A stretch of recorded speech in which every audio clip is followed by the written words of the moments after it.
Assalamualaikum warahmatullahi wabarakatuh.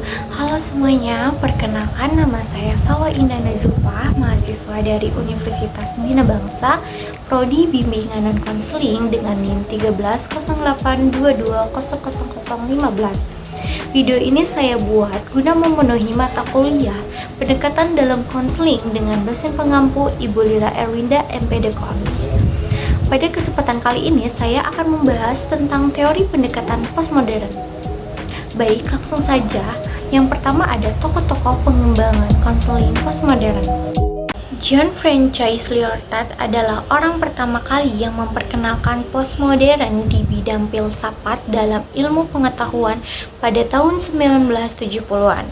Dia mengartikan bahwa postmodernisme sebagai semua kritik terhadap modernisme, fondasionalisme, tradisi metafisik, dan pengetahuan universal. Sedangkan menurut Johan dan Adit, postmodernisme adalah suatu konsep baru yang menantang atau termasuk dalam perkembangan konsep sebelumnya tentang teori pemikiran. Pada tahun 1980-an dan 1990-an, SFBT Solution Focused Deep Therapy pertama kali dikembangkan oleh Enzo Cambridge dan Steve Desargues.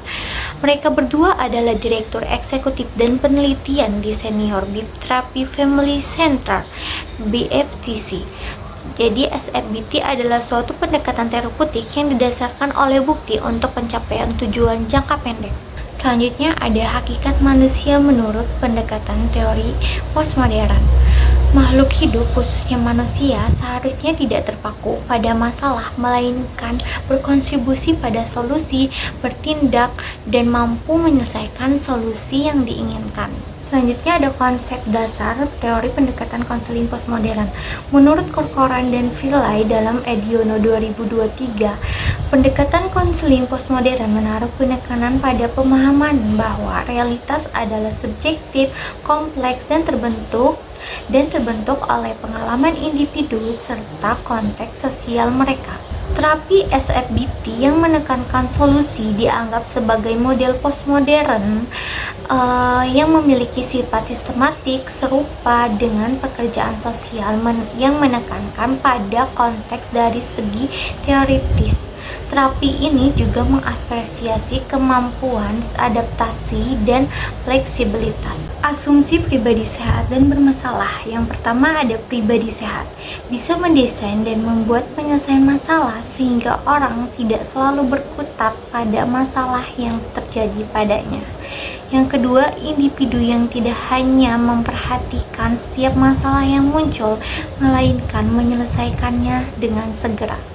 Selanjutnya ada pribadi yang bermasalah, yaitu pertama, ketidakefektifan solusi yang dibuat sehingga menyebabkan masalah bagi individu.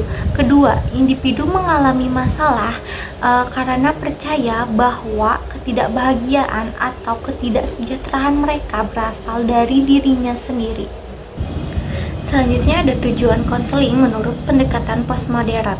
Yang pertama, terapis yang berfokus pada solusi.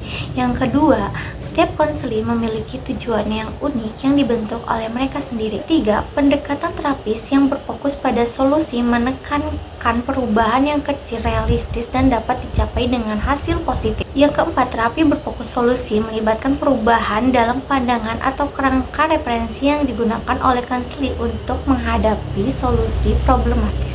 Selanjutnya ada peran dan fungsi konselor menurut pendekatan konseling postmodern. Konselor berperan dalam membantu konseli untuk mengembangkan rasa tanggung jawab serta memberikan keterampilan kepada mereka untuk merespon ungkapan atau harapan mereka. Dalam kerangka ini, konselor mendampingi konseli untuk membayangkan bagaimana mereka menginginkan perubahan terjadi dan tindakan apa yang diperlukan untuk mencapai perubahan tersebut.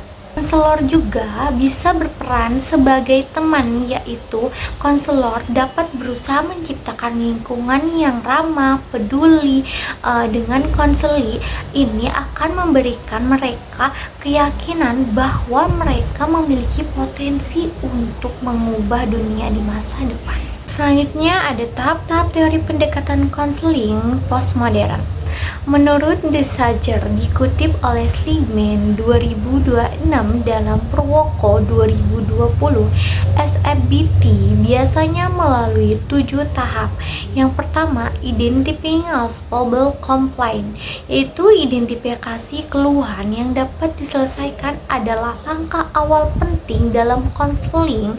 Ini mendorong perubahan dan membangun tujuan sehingga konseli memiliki kondisi atas solusi.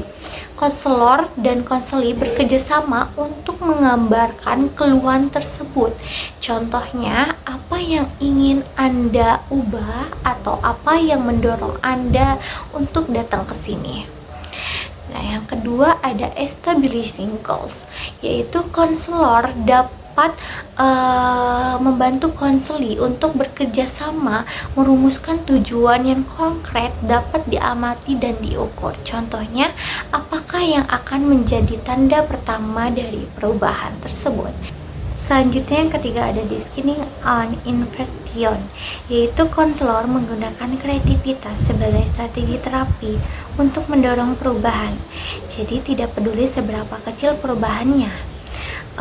Biasanya pertanyaan yang diajukan adalah apa perubahan yang telah terjadi atau bagaimana Anda mencapai hal itu. Yang keempat ada strategi that promote change, yaitu memfasilitasi perubahan adalah tugas strategi berikutnya. Agar konseli memahami dan menyetujuinya, penjelasan biasanya diberikan secara tertulis.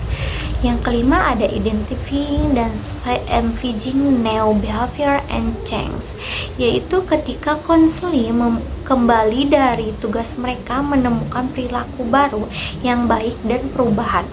Pertanyaan yang berfokus pada perubahan biasanya adalah kemajuan, mungkin termasuk pertanyaan seperti bagaimana Anda berhasil melakukan hal itu.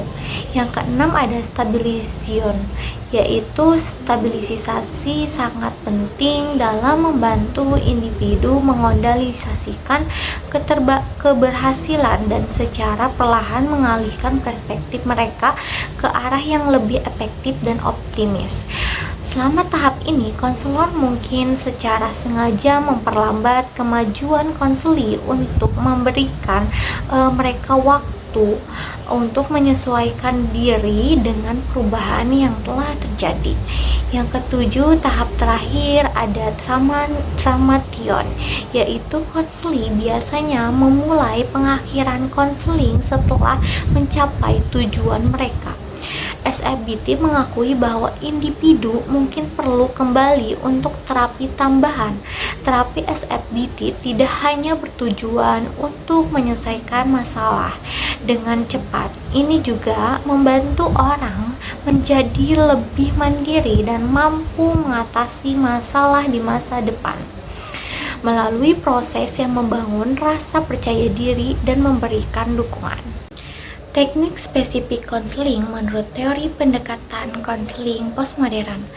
Menurut Charsati DKK 2021, teknik spesifik konseling postmodern atau SFBT diantaranya yang pertama ada pertanyaan pengecualian, yaitu digunakan oleh terapis SFBT untuk mengarahkan konseli pada waktu-waktu ketika masalah yang mereka hadapi. Yang kedua ada pertanyaan keajaiban, yaitu mengajak konseli untuk membayangkan suatu kejadian di masa depan di mana masalah mereka telah teratasi secara ajaib, yaitu ini membuka ruang bagi konseli untuk memikirkan perubahan yang mereka inginkan dalam hidup mereka tanpa dipengaruhi oleh masalah-masalah masa lalu dan saat ini. Yang ketiga ada pertanyaan berskala, yaitu memungkinkan konseli untuk mengevaluasi perubahan yang telah mereka lakukan dan merencanakan langkah-langkah selanjutnya menuju perubahan yang diinginkan. Yang keempat ada rumusan tugas, yaitu sesi pertama, formula per session text PPSET adalah tugas yang diberikan kepada konseli oleh terapis untuk diselesaikan antara sesi pertama, sesi kedua, yaitu terapis bisa mengatakan antara saat ini dan pertemuan kita selanjutnya. Saya harap Anda dapat mengamati sehingga Anda bisa menjelaskan kepada saya pada pertemuan berikutnya tentang apa yang terjadi pada Anda. Yang kelima ada umpan balik, yaitu SFBT biasanya meluangkan waktu 5-10 menit pada akhir setiap sesi. Kelebihan teori postmodern yang pertama menantang atau menolak dominasi eksistensial yang memaksa individu untuk mematuhi satu pandangan dunia atau kebenaran tunggal. Yang kedua, melawan totalitarisme dan memperjuangkan kebebasan individu dari kekuasaan totaliter. Yang ketiga, mendukung kebebasan beragama sebagai salah satu jaminan utama untuk menjaga martabat manusia. Yang keempat, ada menolak narasi besar yang seringkali mengesampingkan pengalaman individu dan menggantikannya dengan penghargaan terhadap narasi-narasi kecil yang memperhatikan keberagamaan dan kompleksitas kehidupan mereka atau manusia. Kelemahan teori postmodern. Yang pertama, postmodernisme cenderung mengabaikan fakta bahwa narasi kecil juga dapat membuat banyak kebutuhan. Fokus pada narasi kecil seringkali mengabaikan kompleksitas dan keragaman kebutuhan individu yang mungkin tidak selalu terwakili dalam narasi tersebut. Yang kedua, postmodernisme sering tidak membedakan antara ideologi dan prinsip universal etika terbuka. Dalam menolak narasi besar, postmodernisme dapat mengabaikan prinsip-prinsip etika yang mungkin memiliki nilai universal dan relevansi di berbagai konteks budaya. Yang ketiga, postmodernisme mengadvokasi penolakan terhadap narasi-narasi besar dan memprioritaskan narasi-narasi kecil tanpa mempertimbangkan bahwa narasi-narasi kecil itu sendiri dapat mengklaim universalitas. Pendekatan ini mungkin membatasi pandangan kita terhadap keberagaman pengalaman manusia dan nilai-nilai yang mungkin berlaku secara universal. Kesimpulan dari teori pendekatan konseling postmodern ini yaitu secara keseluruhan pendekatan konseling postmodern, khususnya solusi fokus bip terapi SFBT, biasanya menitikberatkan pada pencarian solusi, optimisme, dan kolaborasi dalam mencapai perubahan positif.